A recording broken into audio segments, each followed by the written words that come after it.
이스라엘의 절기 가운데 초막절이 끝나고 처음 시작되는 안식일인 10월 7일 새벽, 그동안 갈등 가운데 있던 가자 지구의 하마스 무장 세력의 공격으로 이스라엘과 전면적인 그런 전쟁이 시작되었습니다.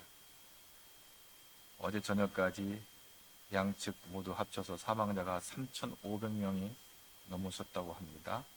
안타까운 것은 어린이, 여성, 노인 등이 이런 민간인들의 피해가 심각하다는 것입니다. 가자 지구는 우리나라 세종시만한 지역인데 이곳에 200만이 넘는 팔레스타인 원주민들이 밀집되어 살고 있습니다. 굉장히 열악한 환경이 아닐 수가 없습니다.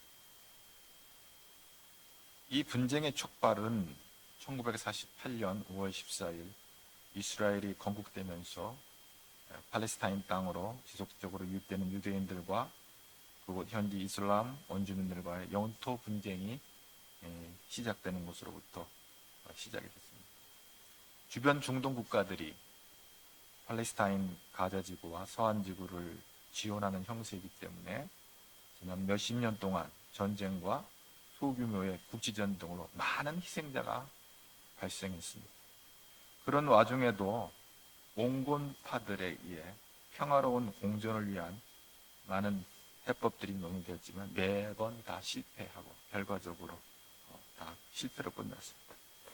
이번 충돌은 팔레스타인 땅에서 이스라엘을 몰아내는 것이 그들의 강경파 하마스 세력과 또 이스라엘 지금 나타냐후 정권과 연정하고 있는 이 초구구파 샤스당은 어떻게든지 이스라엘 땅에서 가자 지구에 있는 하마스를 완전히 쓸어버려야 한다는 입장으로 서로가 땅에 있어서는 안 될 존재로 존재 부정을 하고 있기 때문에 극단적인 충돌 상황이 된 겁니다. 대를 이어가면서 한쪽은 이스라엘 다 몰아내야 된다, 한쪽은 이 하마스를 다 쓸어내야 된다, 가자 지구에 팔레스타인 난민들 다 쫓아내야 된다, 이런 입장이니까 아마 끝이 없는 이런 갈등이 지속되고 있습니다.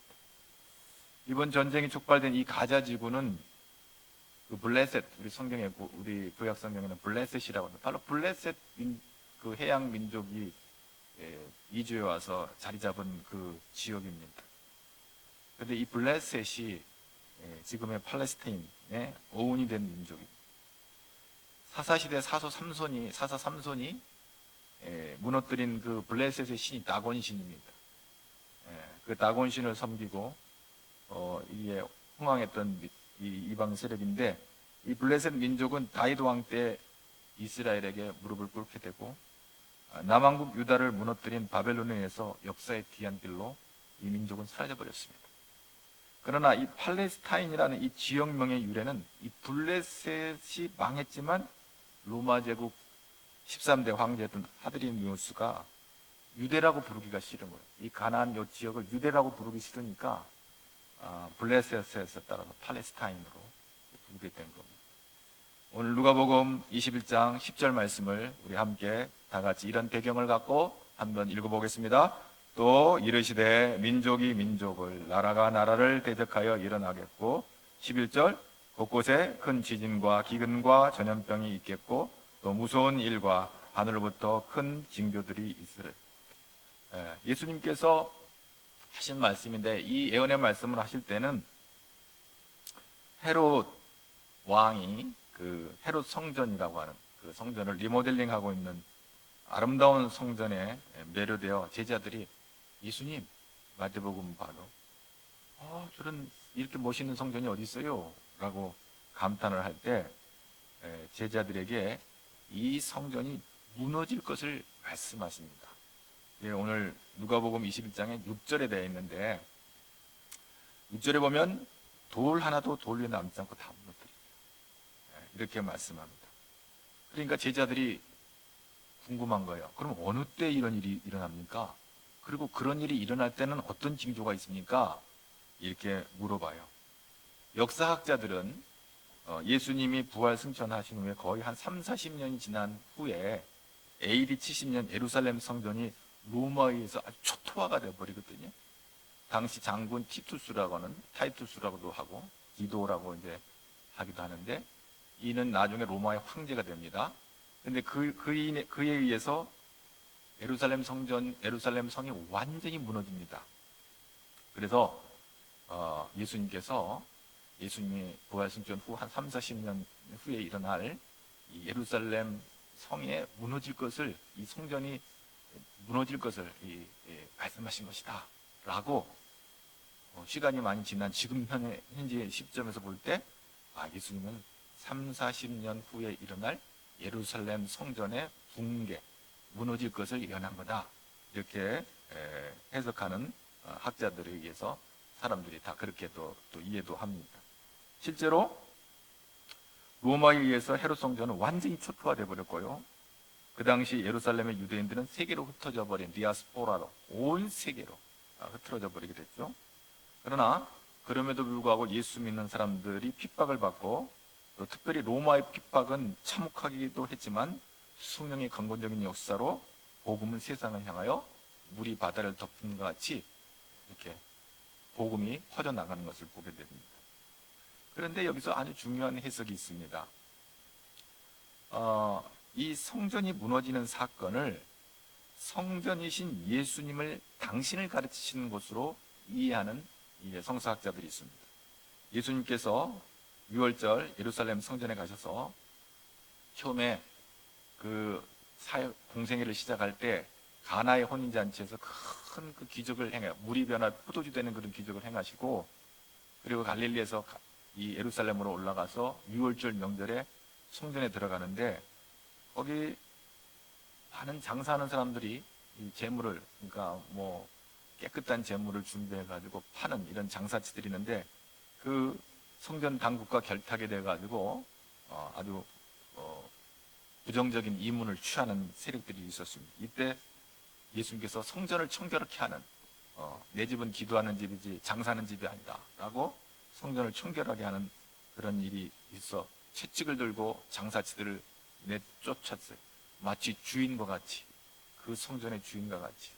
그때 유대인들은 생각을, 저 사람이 누구냐, 듣보잡이다, 아니 어디서 다 갑자기 나타나가지고 이 성전을 자기가 주인인 것처럼 말이지 호령을 하는가 하면서, 무슨 권리로 당신이 이런 말을 하냐고 예수님께 대듭니다. 요한복음 2장에 나오는 이야기예요. 그때 예수님께서 요한복음 2장 19절에 아주 충격적인 얘기를 합니다. 너희가 이 성전을 헐라 내가 사흘 동안에 일으키리라. 이게 무슨 말인가? 유대인들이 예수님께 말합니다. 이 성전은 46년 동안 지었건을 내가 어떻게 3일 동안에 일으키겠느냐라고 이렇게 대답을 다시 질문하죠. 참 이해할 수 없는 이야기이지 않겠습니까? 이 성전을 헐면 내가 3일 안에 다 짓겠다고 하니까 사람들이 의아해해서 그렇게 물었어요. 근데 요한복음 2장 21절에서 이것을 나중에 어떻게 해석하고 기록하냐면, 그러나 예수는 성전된 자기 육체를 가리켜 말씀하신 것이라, 이렇게 해석을 요한이 하고 있습니다. 그리고 22절에 바로 요한이 어떻게 그것을 받아들이냐면, 죽은 자 가운데서 살아나신 후에야 제자들이 이 말씀하신 것을 기억하고 성경과 예수께서 하신 말씀을 믿었더라, 이렇게 기록되어 있습니다. 그렇습니다. 예수님께서 십자가에서 우리의 모든 죄를 짊어주시고 찢기시고 온 육신이 무너져 내리는 고통을 받으신 후에 3일 만에 사망 권세 이기시고 부활하신 후에야 이 놀라운 구원의 비밀을 깨닫게 되는 것입니다. 자, 처음 성전은 솔로몬에 의해서 주전 959년경에 지어진 성전입니다. 그것은 굉장히 아름다운 성전이었습니다. 당대 최고의 랜드마크, 고대 중동에 참 이렇게 멋있는 건물이 없을 정도로 멋진 건물이 지금으로부터 3000년 전에 저 예루살렘에 세워진 그 성전이 바로 예루살렘 성전입니다. 솔로몬 성전입니다. 매 절기마다 성전에서 하나님께 제사를 드리면서 하나님께 이렇게 영광을 올렸는데, 그런데 시간이 갈수록 하나님을 향한 사랑이 식어져 갑니다. 사실 솔로몬도 이 성전을 짓고 얼마나 흥분했는지, 하나님, 제가 이 성전에 와서 기도하면 다 들어주세요. 저는 어린아이 같아서 지혜가 없으니까 하나님 제게 지혜를 주셔서 자기 선왕 다윗 왕의 그 놀라운 업적들을 자기가 감당할 수가 없으니 내게 지혜를 주셔서 아버지께서 남기신 이 나라를 잘 이끌어갈 수 있도록 나에게 지혜를 달라고 굉장히 겸손하게 시작했어요. 일천번제를 드리면서 하나님 앞에 예배로 시작되었던, 제사로 시작됐던 이 솔로몬이 시간이 지나고에 따라 첫 마음이 식어져 버리는 거예요. 왕이 되니까 교만해지고 방자해진 다음에 하나님께만 예배를 해야 될, 그 제사를 드려야 될 이 솔로몬이 제사가 갈수록 형식적인 제사를 드리게 되고, 나중에는 우상들, 바알, 아세라, 몰렉, 그모스, 일월성신 등 그 주변 나라들의 모든 이방의 불신 우상 숭배들이 막 밀고 들어와 가지고 이게 혼탁한 혼합주의가 돼버린 거예요. 그러니까 하나님께서 등을 돌리셨어요. 그래서 하나님께서 등을 돌리셨는데 솔로몬이 하나님께 등을 돌리니까 하나님도 돌리셔버렸어요. 그래서 주전 586년에 바벨론 제국을 통해서 이 솔로몬 성전이 완전히 가루가 돼버렸어요. 다 망하게 돼버렸어요. 그 아름다운 성전이 철저히 파괴되고, 또 이제 남왕국 유다의 왕과 고위 관료들, 백성들이 다 바벨론으로 포로로 끌려가는 비참한 그런 심판을 받게 된 것입니다.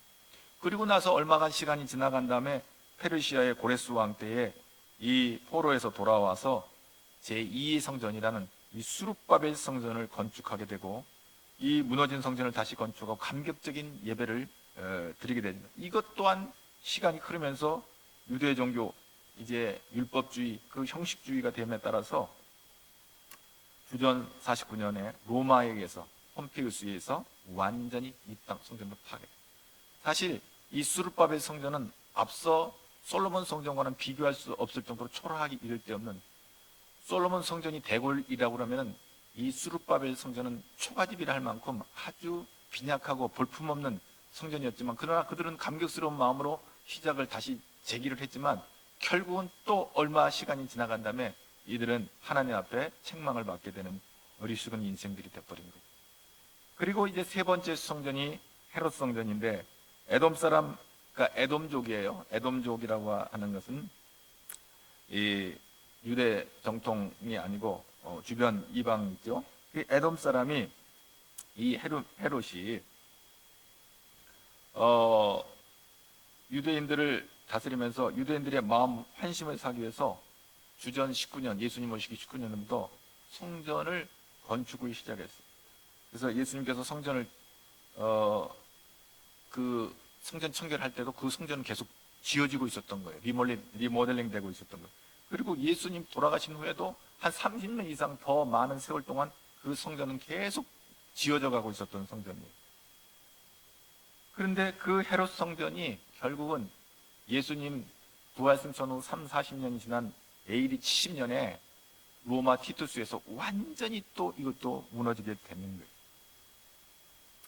그래서 예수님께서 이제 이 표적을 구하는 유대인들에게 이 성전을 나 사흘 만에 일으키라 이 말씀하시는데, 예수님께서 이 말씀을 하실 때에 아무도 제자들도 무슨 말씀인지 앞에서 몰랐다고 그랬죠. 그러나 이것은 예수님께서 십자가에 못 박혀 죽으시고 무덤에 묻히시고 사흘 만에 죽은 자 가운데 다시 살아나셔서 참된 성전으로, 영원한 성전으로, 하늘의 성전으로 예수 그리스도께서 이제 그 성전을 대여 주신 것이죠. 오늘 이 말씀을 왜 이렇게 앞에 쭉 이런 얘기를 했냐면, 오늘 하나님의 심판을 가리키는 징조들로 오늘 본문의 10절에 뭐라고 그랬죠? 여러 가지 많은 전쟁에 대한 이야기가 나와. 10절 또 한번 읽어봐. 시작. 또 이르시되 민족이 민족을, 나라가 나라를 대적하여 일어나겠고. 11절 곳곳에 큰 지진과 기근과 전염병이 있겠고 또 무서운 일과 하늘로부터 큰 징조들이 있으리라. 그래서 전쟁이 있으면 뭔가 이 이야기의 예언의 말씀 속에는 마지막 때가 되면 이런 것이 있을 것이다 라고 하는 그런 얘기들이죠. 근데 어쨌든 좌우지간 전쟁이라는 것은 좋은 전쟁이라는 건 없어요. 평화스러운 전쟁은 없어요. 전쟁이라는 것은 이 지구촌에 수많은 크고 작은 전쟁이 있었지만 그것은 불행한 것이죠. 최근까지 유럽에서 지난 300년 동안 300번의 전쟁이 있었다고 그러죠. 가장 큰 전쟁이 1차 세계대전, 2차 세계대전이 있었고, 우리 대한민국에서는 한국전쟁, 6.25 전쟁 200만이 넘는 사상자를 낸 이런 어마어마한 전쟁이 있었어요. 전쟁은 지옥이에요. 여기 이제 지진이 일어난다 그래서 지진 중에 최근에도 지진이 아프가니스탄에서 지진이 있었죠. 그것도 공교롭게도 10월 7일 날 가자 지구에서는 전쟁이 충돌이 있었는데 아프가니스탄에서는 지진이 일어나서 4,000명, 지금 4,500명이 죽었어요. 어마어마한 지금 지진이 그 초막절이 끝나고 안식일 첫날에 전 지구촌에서 아주 의미 있는 이런 일들이 벌어졌어요. 한쪽에서는 전쟁이 나고 한쪽에서는 지금 지진이 일어나는 것이죠. 그리고 또 기근입니다. 얼마나 많은 이 요즘 기상 이변으로 인해서 전 세계에 우리 대한민국이 어느 정도 이제 먹고 사는 나라가 됐지만 전 세계적으로 기아와 굶주림으로 말할 수 없는 고통을 받고 있습니다. 특별히 지금 가자 지구는 식량과 전기와 물을 끊어버리면 저건 지옥이 돼버리는 거예요. 그 좁은 그 세종시만한 그 땅 안에 200만이라는 어마어마한 인구 그 사람들이 살고 있는데 거기에 물을 끊어버리고 수도 전기 끊어버리고 식량을 끊어버리면 어떻게 돼요? 죽으라는 얘기 아니에요? 그리고 전염병, 최근에 여러분들이 경험했던 이 코로나 같은 이런 전염병이 있어요. 근데 이거는요,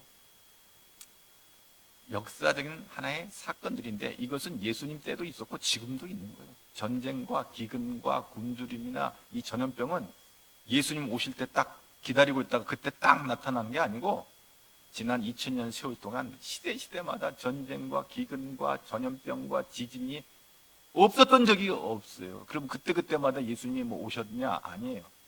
사람들은 그렇게 생각을 해요. 전쟁이 일어나니까 이제 주님이 오실 때가 됐나 보다. 어디 지진이 일어나니까 주님이 문 밖에 와 계신가 보다. 이건 성경을 단편적으로 하는 겁니다.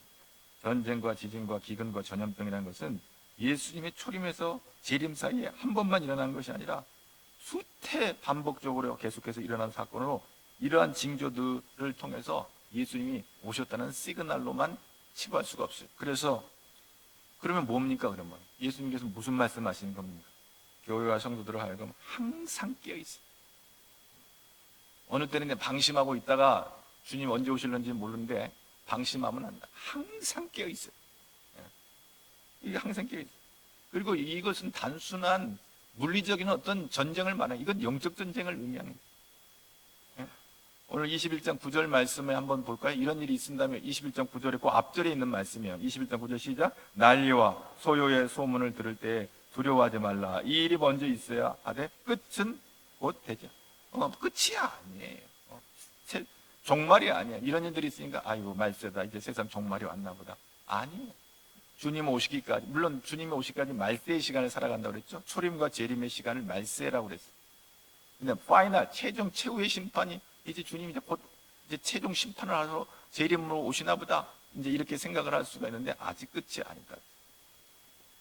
여기 난리라고 하는 말은 이 폴레모스는 전쟁을 이렇게 표현했어요. 난리라고 하니까 그냥 무슨 그 데모나 일어났나 싶은데 아니에요. 전쟁이에요. 전쟁. 전쟁과 소요가 있다는 거예요. 근데 이게 전쟁이 무슨 전쟁인가? 예수님께서 십자가를 앞에 두고 하신 말씀이거든요. 이건 십자가 전쟁이에요. 그건 뭐예요? 예수님께서 십자가에서 사망 권세를 모든 이 사단 마귀의 권세를 십자가에서 주께서 사망의 권세를 깨뜨리시는 이 놀라운 사건을 지금 예고하고 있는 것입니다. 다니엘서 12장 1절에 이미 이런 말씀이 있어요. 그때 내 민족을 고유한 큰 군주 미갈이 일어날 것이고 또 환란이 있으리니 이는 개국 이래로 그때까지 없던 환란일 것이며 그때 내 백성 중 책에 기록된 모든 자가 구원을 받을 것이라. 이 말씀을 마태복음 24장 21절에 받아서 이렇게 말합니다. 이는 그때 큰 환란이 있겠음이라. 창세부터 지금까지 이런 환란이 없었고 후에도 없으리라. 이 환란은 전쟁을 말하는 거예요. 무슨 전쟁이냐? 마귀와 싸워 예수님께서 십자가로 마귀를 밟아버리신 전쟁인 것을 말하는 거예요. 왜? 예수님께서 이 땅에 오신 목적은 마귀를 멸하신 거예요. 그러니까 하나님의 아들이신 예수님이 십자가에 달린 것보다도 큰 환란이 어디 있어요? 네? 거기서 죽어버리시고 다시 부활하지 않았다면 우리는 영원한 지옥불에 들어갈 수밖에, 영원히 멸망할 수밖에, 그냥 망할 수밖에 없는데 우리 주께서 그 사망의 권세를 깨뜨리시고 마귀의 권세를 깨뜨리시고 이기심으로 말미암아 영적 전쟁에서 승리자가 된 줄로 믿습니다. 아멘. 요한일서 3장 8절에 죄를 짓는 자는 마귀에게 속하나니 마귀는 처음부터 범죄함이라 하나님의 아들이 나타나신 것은 마귀의 일을 멸하라시. 예수님께서 왜 초림해 주러 오셨냐? 그냥 적당히 아픈 사람 고쳐주고 먹을 거 없는 사람들 오병이어로 먹을 거 주고 그거 하러 구제 사역하러 오신 게 아니에요. 물론 예수님 오셔서 천국 복음을 전하시면서 그 힘없고 연약한 자들, 그때 무슨 병원이 있어요? 아프면 죽는 건데 그냥 그 더러운 질병으로 고통받는 영혼들을 치료해 주시고 고쳐주시고 또 하나님의 이 천국 복음을 전하셨다고 그랬잖아요. 단순한 구제가 아니라 구원해 주러 오신 거죠. 근데 그 구원을 하시기 위해서 하시는 일이 뭐예요? 마귀의 일을 멸하십니다. 원수 마귀는 우리 인간들이 망하기를 원해요. 병들어 죽고 가난해서 죽고 실족해서 죽고 여러 가지 모양으로 시들시들해서 인생들이 다 망하기를 원하는 거예요. 그러나 하나님은 예수님을 이 땅에 보내신 것은 그런 모든 마귀들의 그 사역을 멸하시려고 오셨다고요. 할렐루야. 그래서 이 전쟁은 이미 창세기 3장 15절에 예언됐어요. 내가 너로 여자와 원수가 되게 하고 내 후손도 여자의 후손과 원수가 되게 하리니 여자의 후손은 내 머리를 상하게 할 것이요 너는 그의 발꿈치를 상하게 할 것이다. 이미 예고편이 창세기 3장의 15절에 예수님께서 이 땅에 오셔서 여자의 후손으로 오신 그분이 마귀의 이 머리를 깨버리실 거를, 여자의 후손은 내 머리를 깨시려. 여기서 내 머리라고 하는 뱀의 머리를 말하는 것은 뱀은 마귀를 비유하는 거죠. 그 마귀의 머리를 깨버리시려고 오셨다 그랬어요. 그리고 그의 발꿈치가 상하게 된다는 것은 십자가에서 양손 양발에 못 박히셔가지고 우리를 위해서 죽으신 그 십자가의 사건을 그렇게 표현하고 있어요. 발꿈치가 상하게 된다는 말이 그렇게. 그래서 예수님께서 단순히 이 땅에 오셔서 예언하신 것은 세상의 나라들이 야 로마하고 유대가 싸우고 저기 아프리카하고 유럽이 이 얘기가 아니고 예수님께서 단순히 세상의 민족과 나라들을 세상의 단순한 민족과 나라들을 의미하지 않아요. 오늘 본문에 민족은 뭐예요? 하나님을 따르는 하나님의 백성이 있고 마귀를 따르는 마귀의 백성이 있어요. 민족과 민족이 싸운다는 건 뭐예요? 하나님의 백성과 마귀의 백성들이 싸우는 거예요. 예? 두 개의 나라가 있어요. 그리스도의 나라가 있고 마귀의 나라가 있어요. 나라가 서로 싸우게 되는 거예요. 그러므로 민족이 민족을, 나라가 나라를 대적하게 일어난다는 것은 마귀의 백성이 하나님의 백성을, 마귀의 나라가 하나님 나라를 대적하는 거예요. 기근과 재난은 이 십자가의 심판을 의미합니다. 십자가로 말미암아 영적으로 곳곳에 미친 기근과 지진이 일어나는 것처럼 많은 자가 멸망하는 자가 있을 것이라는 것이죠. 여러분, 이 기근이라고 하는 건 육적인 의미가 아니라 영적인 의미예요. 먹을 것이 없어서 굶는 것이 아니라 하나님의 말씀이 없어서 굶는 거예요. 그래서 아모스 8장 11절에 뭐라 했어요? 주 여호와의 말씀이라 보라 날이 이를지라 내가 기근을 땅에 보내리니 양식이 없어 주림이 아니며 물이 없어 가람이 아니라 여호와의 말씀을 듣지 못한 기갈이라. 우리가 먹을 것이 없으면 굶어서 죽는 건데 너희들이 말씀을 먹지 못하니까 너희들의 영이 죽는다. 영적 기근을 말하는 거예요. 영적 심판이에요. 기근이라고 하는 것은. 그리고 이 지진도 마찬가지죠. 이게 막 땅이 흔들려가지고 무너지는 그런 지진을 연상하지만 성경은 구약에 이 지진을 굉장히 비유로, 하나님의 심판에 대한 비유로 설명을 하시는 것을 보게 되어집니다. 이 지진이라는 것은 모든 것을 뒤엎고 죽음을 가져오는 재난입니다. 십자가의 전쟁으로 인해 영적으로 고난과 죽음과 멸망의 재난이 임하는데 모든 사람 마귀가 멸망당하는 거예요. 에스겔서 38장 18절에 뭐라 했어요? 그날에 곡이 이스라엘 땅을 치러 오면 내 노여움이 내 얼굴을 나타낸 주 여호와의 말씀이니라 내가 질투와 맹렬한 노여움으로 말할 거니와 그날에 큰 지진이 이스라엘 땅에 일어나서 바다의 고기들과 공중의 새들과 들의 짐승들과 땅에 기는 모든 벌레와 지면에 있는 모든 사람이 내 앞에서 떨 것이며 모든 산이 무너지며 절벽이 떨어지며 모든 성벽이 땅에 무너지리라. 이것은 단순한 땅덩어리가 흔들려가지고 성벽이 무너진다는 것이 아니라 하나님이 심판함으로 그들을 망하게 하시겠다.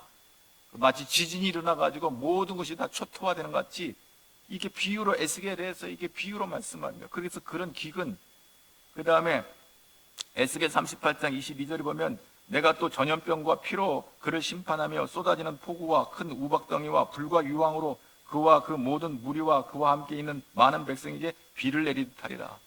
무슨 핵폭탄이 터진다는 얘기가 아니고 하나님의 심판이 이렇게 임할 것을 비유로 말하고, 전염병이 창고라에서 확산되어 가듯이 모든 그 재난이 이렇게 하나님의 심판으로 확산되어 갈 것을 그렇게 말씀하고 있어요.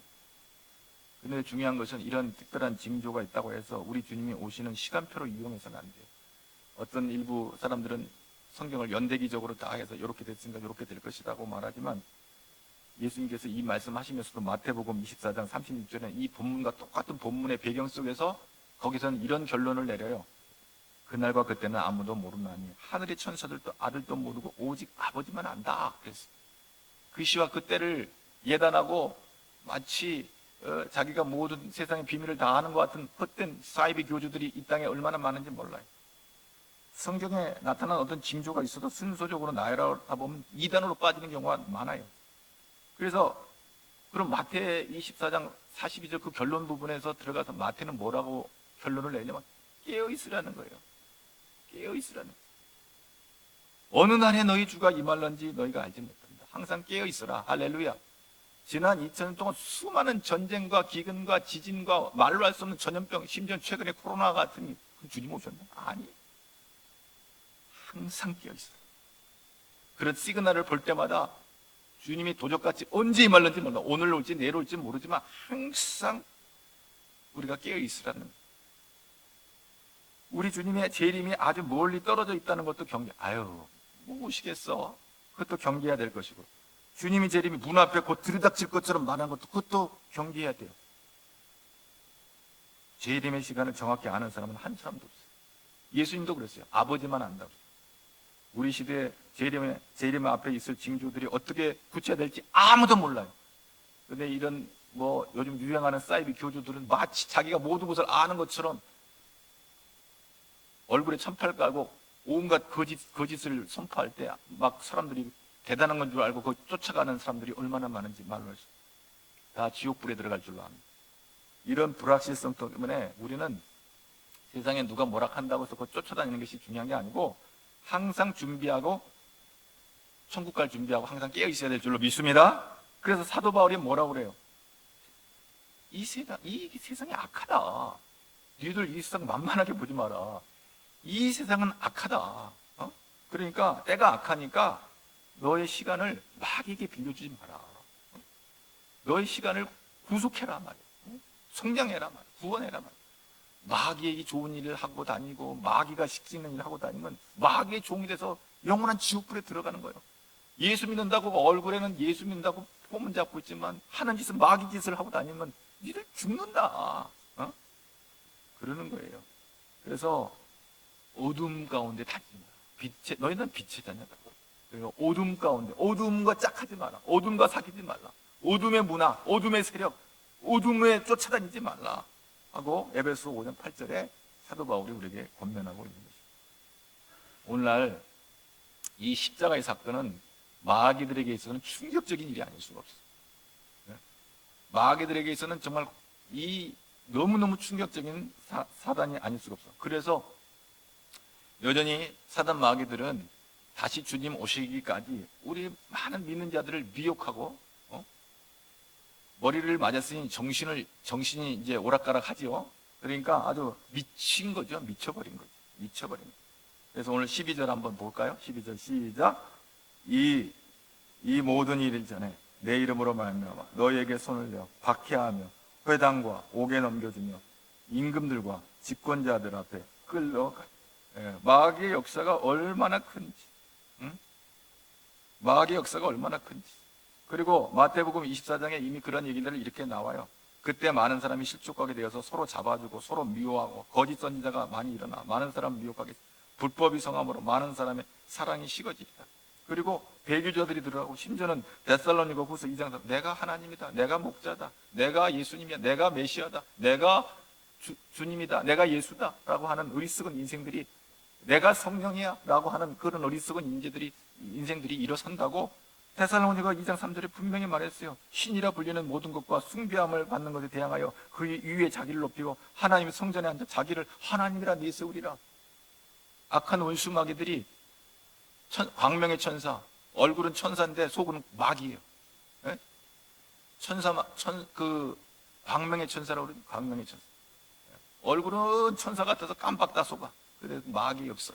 자기가 하나님이라고 주장하는 적그리스도들이 일어날 것이죠. 그래서 요한이서 11장 7절에는 미혹하는 자가 세상에 많이 나왔나니 이는 예수 그리스도께서 육체로 오심을 부인하는 자라. 이런 자가 미혹하는 자의 적그리스도. 예수를 부정하는 자들이 있는 거예요. 그리고 16절 17절 다 같이 봅니다. 심지어 부모와 형제와 친척과 벗이 너희를 넘겨주어 너희 중에 몇을 죽이게 하겠고 17절 너희가 내 이름으로 말미암아 모든 사람에게 미움을 그렇습니다. 기가 막힌 일이 지난 2000년 동안 예수님의 십자가 사건 이후로 여전히 어둠의 세력들이 마귀 세력들이 이제 예수님께 쫓겨나가지고 그들은 어떻게든 인간들을 미혹해가지고 넘어지게 하려고 이렇게 악한 모략을 꿈꾸고 있는 것이죠. 그러나 소망이 있습니다. 18절 시작. 할렐루야. 우리의 소망이 이 18절에 있는. 다시 한번 시작. 머리털 하나도 상하지 않냐. 아니 여기 보니까 끌려가가지고 재판받고 심지어 죽기까지 한다는데 머리털은 뭐야? 머리털 하나 상하지 않다는 말이 뭐예요? 이 머리털을 보니 이 드릭스란 말은 사람의 머리카락을 가리키는 단어이긴 하나 성경 도처에서 이 머리카락이 등장할 때 이런 말이 있어요. 성경에서는 하나님의 보호하심의 완벽함을 강조할 때 종종 이런 어법을 사용합니다. 특별히 사도행전 20장 34절에 보면 사도 바울이 로마로 압송되어 가는 가중에 큰 유라굴라 풍랑을 만나 거반 죽게 되었는데 사람들은 다 죽었다고 하는데 사도 바울이 소망의 메시지를 전파하면서 너희 머리카락 하나도 잃을 자가 없다라고 격려하는 장면이 사도행전 20장 34절에 나오는데 결국 그래도 다 살아났어요. 예수님의 이름을 믿는 자들에 대한 완전한 보호하였습니다. 우리의 육은 죽어도 우리의 영은 하늘나라 가는 줄로 믿습니다. 죽어도 죽는 게 아니에요. 표면적으로 볼 때 이 구절 앞에 내용과 모순되는 것이 많이 있죠. 예수 믿는 자들이 법정에 끌려가서 핍박받고 부모와 형제와 친척과 벗에 의해 배신당하고 심지어 죽는 사람도 생길 것이기 때문에 그러나 성도들은 이 땅에서 육적으로 아무리 심한 박해를 받고 고난당할지라도 본질적으로 우리의 영혼은 어떠한 상함이나 변형도 없다. 할렐루야. 하나님께서 우리 교회를 지켜주시는 줄로 믿습니다. 하나님 원수마귀가 교회를 소멸하려고 달려든다 할지라도 하나님께서 이 교회를 지켜주신 줄로 믿습니다. 그래서 19절 말씀을 다 같이 보겠습니다. 너희 인내로 너희 영혼을 아멘. 한번 다 같이 시작. 너의 여기 인내라고 하는 히포모네는 인내라는 말의 그 명사 이 말은 경고히 선다는 거예요. 경고히 서다. 그러면 이 말과 똑같은 말을 쓰고 있는 동사로 쓰여 있는 마태복음 24장 13절은 뭐라고 하냐면 끝까지 견디는 자는 구원을 얻으리라 그랬어요. 거기는 견디는 자라고 표현했고 여기는 인내라고 표현했는데 같은 의미예요. 오늘 21장 18절에 보면 19절에 너희의 인내로 너희 영혼을 얻으리라. 사실 마태복음 24장과 오늘 누가복음 21장 본문은 거의 비슷한 거의 흡사한 내용을 갖고 얘기를 하고 있어요. 그런데 표현이 조금 다르지만 같은 말이에요. 오늘 말씀에는 너희 인내로 너희 영혼을 얻으리라. 마태복음 24장 13절에는 끝까지 견디는 자는 구원을 얻으리라. 이 히포메노라고 하는 견딘다라는 동사로 쓰고 히포모네는 명사로 인내라는 말을 쓰고 있습니다. 인내는 아주 중요해요. 인내는 뭐예요? 경고히 서는 것을 말합니다. 확신한 일에 거하고 확고부하다는 마음으로 참고 기다리는 거예요. 그게 인내예요. 그러니까 예수님을 영접하고 그 믿음을 지키는 거예요. 그게 인내예요. 그게 견디는 자예요. 그 믿음이 우리 영혼을 살리는 거예요. 그 믿음이 우리를 구원하는 거예요. 끝까지 견디는 자는 구원을 얻으리라. 아멘. 그래서 오늘 우리 주님으로 인하여 구원받는 사람은 십자가 전쟁을 통해서 영적 전쟁에서 우리 주님 승리하시기 때문에 내가 이겼으니 너희도 이긴다. 너희가 세상에서 환난을 당하나 두려워하지 말라. 오늘 주께서 우리의 승리자가 되셨기 때문에 우리 이긴 자, 십자가에서 죽음의 권세를 밟아버리신 우리 예수님을 붙잡고 나아가는, 그래서 승리하는 저 여러분 되기를 주의 이름으로 축복합니다. 그래서 사도 바울이 권면하는 거예요. 평강의 하나님이 데살로니가전서 5장 23절에 친히 너희를 온전히 거룩하게 하시고 또 너희의 온 영과 혼과 몸이 우리 주 예수 그리스도께서 강림하실 때 흠없게 보존되길 원하노라. 머리털 하나 상하지 않게 하나님 지켜주시는 너희들의 영과 혼과 몸이 예수 그리스도 강림하실 때 흠없게 보존되길 원하노라. 아멘. 예수의 피로, 십자가의 능력으로, 십자가의 공로로 우리는 의인이 된 줄로 믿습니다. 그렇습니다. 죄인 된 의인, 죄인임에도 불구하고 우리는 십자가의 공로로 말미암아 우리의 영과 혼과 몸이 하나님 앞에 나아갈 수 있는 그런 은혜를 입게 된 거예요.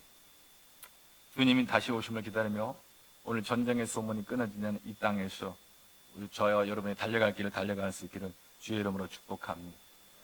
여러분, 안타까운 것은 저 가자 지구에 또 저 예루살렘에 예수 믿는 사람이, 이스라엘에 예수 믿는 사람이 2%밖에 안 돼요. 98%가 예수를 합니다. 예수께서 메시아인 것을 인정하지 않고 다른 어떤 메시아가 올 것을 지금 유대인들은 기다리고 있어요. 저 가자 지구에 200만이 넘는 사람들 중에 예수를 아는 자가 없어요.